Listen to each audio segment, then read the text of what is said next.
Okay, I just opened up these blinds and I was just looking at the instructions to hang them up on my window. They look so simple and easy to follow. I also am just so blown away by the quality. Yeah, let me scoot back a little bit so you can see. The quality is so nice. Like, look how beautiful. It's a linen texture. Fabric has such great detailing on it. I love the look of a linen blind versus like just your classic, I don't know, not super pretty aesthetic blinds. This is one of the small ones. I think it's like 23 inches wide. I don't remember how long it is, but it's customizable, so you can put your own measurements in there. I think it's gonna just look so sleek.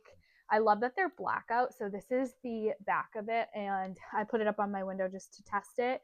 And no sun was getting through, which is really important for me because I'm gonna put this in my hallway window. And then just the quality of it, like it slides so easy.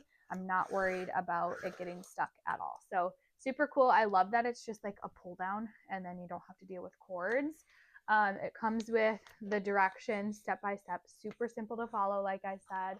And then it has all of the mounting brackets and screws already in here for you. So super great quality. I love the color of it. I love the linen look. I'm excited to hang it up. I'm actually going to hang it up in that window right there and get rid of that shutter. So it's beautiful. This brand actually sent it to me, and I'm so excited because it looks so much better than just your classic shutter blind. So thankful for that.